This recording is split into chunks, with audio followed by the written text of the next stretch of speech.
2026 2026 আমাদের জন্য চ্যালেঞ্জিং ইয়ার হতে চলেছে। আমার মনে আছে 2024 সালে আমরা অনেকগুলো বড় ছবির নাম নিতে পেরেছিলাম একসঙ্গে।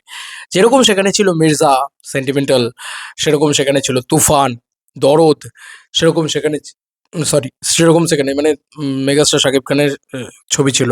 আচ্ছা, সেখানে ছিল আমরা খাদান, তারপরে জিদ্দার একটা ছবি ছিল সম্ভবত, আমি যদি খুব ভুল না করি, না জিদ্দার কোনো ছবি ছিল, হ্যাঁ বুমেরাং, বুমেরাং ছিল। তো এই এতগুলো ছবি তুমি দেখো, হাতে গোনা ছবি হিসেবে অনেক কিন্তু কর গুনলে আমরা দেখতে পাচ্ছি অনেকগুলো ছবি কিন্তু আমরা পেয়েছিলাম। এবার আমরা দুই বাংলা থেকেই 2026 সালে কটা বড় ছবি পেতে চলেছে, কটা বিগ বাজেট যেটাকে নিয়ে সেলিব্রেট করা যায়। দেখো ভাই, আজকের দিনে দাঁড়িয়ে বড় ছবির হিসাবটা ক্লিয়ার। শাহরুখ খানের কিং আসলে যে সেলিব্রেশনটা হবে, সেই সেলিব্রেশনটা বাংলায় একমাত্র খাদান টু এলে হবে আমাদের এই বাংলায়, আর ও বাংলাতে প্রিন্স এলে হবে। এর বাইরে আর কোন সিনেমা এলে হবে? কেউ বলে বিপ্লবী, কেউ বলে ডাকাত এলে হবে। এর বাইরে আর কোন সিনেমা এলে হবে? উত্তর হচ্ছে না, আর কোনো সিনেমা এলে হবে না। তো এটাই হচ্ছে ব্যাপার, যে সেলিব্রেশন ফিল্ম, ইটস আ ব্যান্টার, যেটা একটা ক্রেজ, তুফান নিয়ে যেটা ছিল, যেটা বরবাদ নিয়েছিল, সেই জিনিসটা কিন্তু আমরা আর অন্তত 2026-এ খানিকটা হলেও কম পেতে চলেছি। এটা আমার কোথাও গিয়ে মনে হয়, সেটা বাংলাদেশের হোক বা সেটা এই দেশের হোক। আমি রাক্ষসকে ইনক্লুড করতে পারি একমাত্র সিয়াম আহমেদের ছবি, সেই ছবিটাকে খানিকটা হলেও ইনক্লুড করতে পারি বাংলাদেশ থেকে ছবি ডাকলে, কারণ ওই ছবিটাকে নিয়ে একটা ক্রেজি জিনিসপত্র হতে পারে। বাট আমার মনে হয় না যে আমরা শাকিব খানকে নিয়ে যত সেলিব্রেট করি, ততটা সেলিব্রেট আমরা সিয়াম আহমেদকে নিয়ে করলে সেই লেভেলের ক্রেজ উঠবে আর কি বাংলা বাজারে। দেখো, অনেকেই অনেক কথা বলতে পারে, অনেকেই অনেক কথা বলে, কিন্তু দিনের শেষে ভিউজ দেখলে না আমরা ক্লিয়ার হয়ে যাই যে আচ্ছা, কার ডেফিনেট ক্রেজ আছে সেটা ভিউজই প্রমাণ করে দেয়।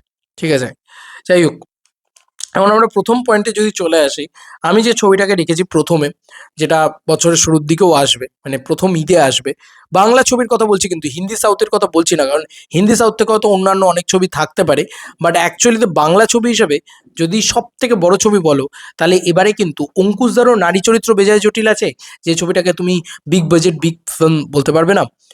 ইয়াসদার কোনো ছবি এখন অব্দি অ্যানাউন্স হয়নি, তাই আমি বলতে পারছি না সেই বিষয়টা। সোহমদারও কোনো বড় ছবি নেই। তো এভাবে দেখতে গেলে তুমি বড় কোনো ছবি পাবে না, মানে সেরকমভাবে 2026 সালে। ঠিক আছে, শুরুয়াতে যেটা পাবো সেটা হচ্ছে মেগাস্টার শাকিব খানের প্রথম ঈদ উল ফিতরে প্রিন্স, যেটা কিন্তু বড় ছবি আছে, যেটাকে নিয়ে আমরা আলোচনা করতে পারবো, সেলিব্রেট করতে পারবো। সেলিব্রেশন ফিল্ম যদি তুমি আমাকে বলো, তাহলে প্রিন্স আছে, যেটাকে নিয়ে পাবলিক ক্রেজি জিনিসপত্র করতে পারবে, যেটা হাইপ আছে, যেটা পাবলিক দেখতে যাবে, বা এরকম একটা ক্রেজি ব্যাপার স্যাপার রয়েছে। দেখতে যাবে কি যাবে না সেটা তো পরের কথা, কিন্তু ব্যাপারটা হচ্ছে একটা ক্রেজি হাইপ থাকবে না একটা একটা সিনেমা বিফোর রিলিজ। সেই হাইপটা কিন্তু একমাত্র মেগাস্টার শাকিব খানের প্রিন্স নিয়ে আছে বাংলাদেশ থেকে। এবং তুমি যাই বলে নাও না করো, বাংলাদেশ থেকে যত নায়ক আছে সবাইকে একদিকে দাঁড় করিয়ে দাও, শাকিব খানকে একদিকে দাঁড় করিয়ে দাও, পাল্লাটা কিন্তু শাকিব খানেরই এত বড় ভারী হবে। সবার পাল্লাটা কিন্তু একদমই এরমভাবে নেমে যাবে। তো স্বাভাবিক, Shakib Khan is a huge huge powerful megastar, সেই ব্যাপারটা তো রয়েইছে। সেই জায়গা থেকে দাঁড়িয়ে বাংলাদেশে যদি কাউকে নিয়ে আলোচনাই করি, সেটা একমাত্র শাকিব খান। তুমি বলো না, আজকে আহ আফরান নিশো, চঞ্চল চৌধুরী বোধহয় একটা দম বলে একটা ছবি আছে, সেটা দিয়ে কত ভিউজ পেতে পারে একটা ইউটিউব চ্যানেল, বা একটা সেলিব্রেশন কতটা হতে পারে? অনেস্টলি স্পিকিং, নায়ের বরাবর। বাট শাকিব খান যে লেভেলে ক্রেজটা এনে দেবে, সেটা শাকিব খানই পারে একমাত্র। বাংলাদেশ থেকে আমি প্রিন্সের নাম নিলাম, এবং যদি আমি বাংলাদেশ থেকে আরেকটা নাম নিতে হয়, সেটা রাক্ষসের নাম নেব, যেহেতু মেহেদী হাসান হৃদয় আর রিয়েল এনার্জি প্রোডাকশন হাউস, তাই তাদের জন্য নিচ্ছি, কারণ তাদের ভিশনটা ভালো লেগেছে আমার, সেই কারণে। তবে সিয়াম আহমেদ এখনও অবধি শাকিব খানের লেভেলে পৌঁছায়নি যে তাকে নিয়ে ওই সেলিব্রেশনটা হবে। ডেফিনেট একটা সেলিব্রেশন হবে, বাট আমি জানি না কতটা সেটা, মানে কতটা লার্জ স্কেলে গিয়ে সেটা পৌঁছাবে। পরবর্তী যে ছবিটার নাম নেবো আমরা, সেটা হচ্ছে কেউ বলে বিপ্লবী, কেউ বলে ডাকাত। ইয়েস বন্ধুরা, মানে আমরা ক্রোনোলজিক্যালি আসছি রিলিজের অনুযায়ী।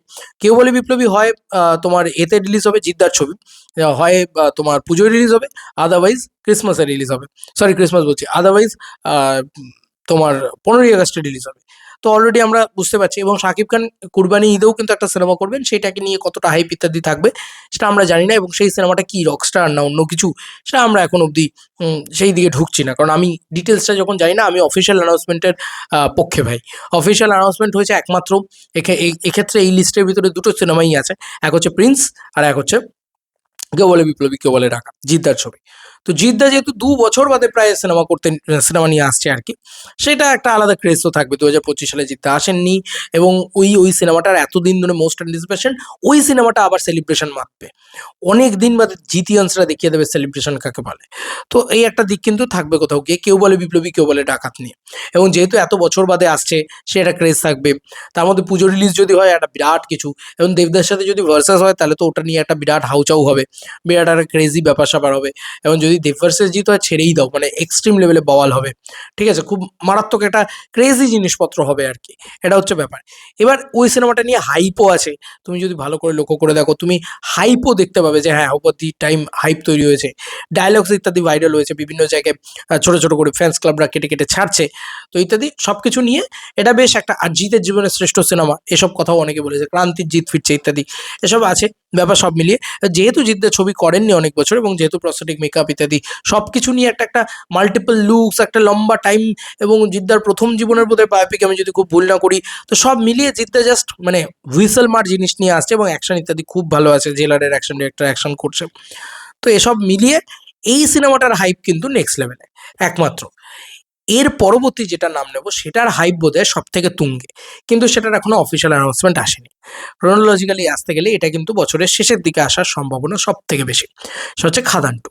খাদান টু নিয়ে কিন্তু মিডিয়া রিপোর্টস নানান রকম সাজেস্ট করলেও খাদান টু এর অফিসিয়াল অ্যানাউন্সমেন্ট দেবদার পক্ষ থেকে বা সুরিন্দর ফিল্মসের পক্ষ থেকে অফিসিয়ালি আসেনি। সেক্ষেত্রে খাদান টু 2026 সালে আসবে কি আসবে না সেটা নিয়ে এখনো একটা ধোঁয়া কিন্তু থেকেই যাচ্ছে, যতক্ষণ না অফিসিয়াল অ্যানাউন্সমেন্ট আসছে। পরিষ্কার কথা, দেখো অনেকেই অনেক রকম আপডেট দেবে, আমি দেবো, আরও 5 জন দেবে, কিন্তু তোমরা আমাদের কথা বিশ্বাস করবে কেন যতক্ষণ না অফিসিয়াল অ্যানাউন্সমেন্ট আসছে?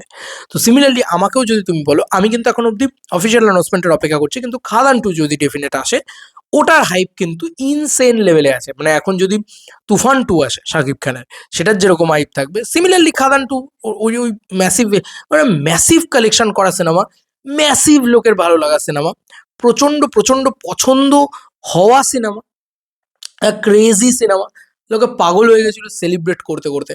আর ওই সিনেমাকে দেখিয়েছিল বাংলা সিনেমা সেলিব্রেশন কাকে বলে, বাংলা কমার্শিয়াল সিনেমা সেলিব্রেশন কাকে বলে, স্পেশালি এপার বাংলায়। দেখো বাংলাদেশেও তো একটা হিউজ কমার্শিয়াল ছবি নিয়ে একটা দেখার একটা মানে প্রচলন আছে, তার একটা চল আছে, সব কিছু ঠিক আছে, এবং সেখানে ভালোভাবে বরবাদের মতন ছবিও হচ্ছে, সব ঠিক আছে। কিন্তু আমাদের এখানে প্রবলেম হচ্ছে, আমাদের এখানে হয়নি, দীর্ঘদিন ধরে ওয়ার্ক করেনি। সেখানে দেব এসে কিন্তু ওয়ার্ক করিয়ে দিয়েছিল অনেক বছর বাদে খাদানের মতন ছবি। তো খাদান আজকেই তো, এই তো আজকে 5 তারিখ, আজকে বেঙ্গল টু শুরু হয়েছিল আমি যদি খুব ভুল না করি, তো আজকে বা গতকালকে আর কি বেঙ্গল টু শুরু হয়েছিল। ওফ কি ডে ছিল, কি টাইম ছিল সেটা। যাই হোক, খাদান টু যদি আসে ক্রিসমাস 2026-এ, তাহলে ওই বলে না যে মানে একটা হিউজ কালেকশন করে নিয়ে যাওয়ার একটা পোটেনশিয়াল রাখবে।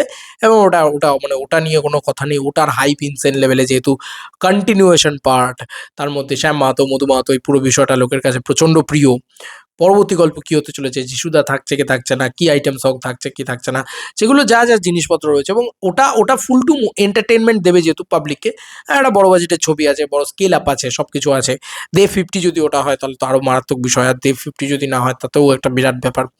মানে দেবতা খাদান করছে, এটা এটা বড় ব্যাপার, খাদান টু করছে, এটা একটা বড় ব্যাপার। এবং ফ্যান্সরা এখনো লোক বলছে খাদান টু খাদান টু খাদান টু খাদান টু, এটা কিন্তু ফ্যান্সের একটা একটা চাহিদা রয়েছে, কিন্তু এটা কিন্তু সব থেকে বড় কথা।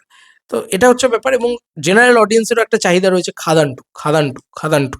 তো ওই সিনেমাটা যদি একবার চলে আসে 2026-এ, তাহলে একটা হিউজ ক্রেজ ক্রিয়েট করবে। কিন্তু তুমি ভালো করে লক্ষ্য করে দেখো, মাস সিনেমার যে একটা একটা মানে ঘাটতি দুই ইন্ডাস্ট্রিতেই, তুমি সেটা ভালো করে লক্ষ্য করতে পারবে। আমরা তো জানি না যে লায়ন সামনের বছর আসবে কি আসবে না, জিদ্দার ক্ষেত্রে বলছি। প্রতিটা ক্ষেত্রে মানে তুমি যদি দেখো 2024 সালটাকে আমরা তুলে নিই, সেখানে শাকিব খানের বড়, এবারেও আমরা বলছি না যে শাকিব খানের 2টো সিনেমা থাকবে না কি 3টে সিনেমা থাকবে না, ডেফিনেটলি থাকবে, হতেই পারে থাকবে। কিন্তু রাজকুমারও যখন রিলিজ করছে সেটার অত হাইপ ছিল না। তো হাইপ সব থেকে ভালো ছিল হচ্ছে, অনেকেই বলে রাজকুমার ভালো সিনেমা, কিন্তু আমার দেখা হয়নি। বাট তুফানের যে হাইপটা ছিল ওটা এক্সট্রিম লেভেলে। তো আজকে যদি তুফান হয়, তো তুফান কতগুলো ছবি ছিল দেখো, মির্জা ছিল কমার্শিয়াল ছবি হিসেবে, সেন্টিমেন্টাল ছিল, আমি বক্স অফিসে যাচ্ছি না, পারিয়া ছিল, আমাদের এখান থেকে বলছি, খাদান ছিল, তার মধ্যে তোমার তুফান ছিল, ওখান থেকে দরদ ছিল, মানে কত ছবি ছিল, ঠিক আছে, বুমেরাং ছিল। তো এতগুলো ছবি মানে হিসাব করে দেখতে গেলে প্রায় 8 থেকে 10টা ছবি সব মিলিয়ে সম্মিলিত হয়েই যাচ্ছে। হয়েই যাচ্ছে 8 থেকে 10টা ছবি প্রায়, যেটা কমার্শিয়াল ছবি হিসাবে 2024 সালে লঞ্চ করেছিল। আর যদি 2025 সালেও আসি, সেখানেও কিন্তু একটা রঘু ডাকাতের মতন বড় ছবি রয়েছে। সেখানেও কিন্তু যদিও মাস ছবির জন্য খুব একটা ভালো যায়নি 2025 সাল, কিন্তু তোমরা দেখো যে এবার কিন্তু খুবই খুবই খারাপ জায়গা।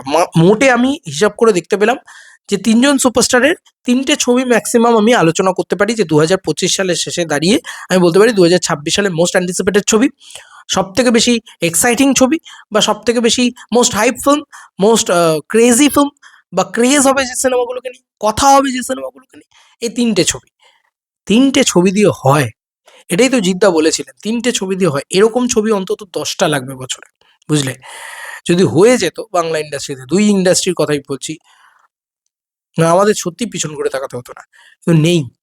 আনফর্চুনেটলি এটা বলতে বাধ্য হচ্ছি, ওভার হাইপড সিনেমা যেগুলোকে নিয়ে ক্রেজি জিনিসপত্র হবে, যেগুলো যদি কেউ নেগেটিভ রিভিউ করে তাকে ধুনে দেওয়া হবে, ফ্যান কালচারের যে সেলিব্রেশন, সেইটা কিন্তু কোথাও গিয়ে মাত্র 3টে ছবিতে এসে ঠেকেছে। আই হোপ আমরা এক্সপেক্ট করবো 2026 সালে আরও ছবি আসুক, আদারওয়াইজ 2027 সালে আরও বেশি করে আমরা সেলিব্রেশন ফিল্ম পাই।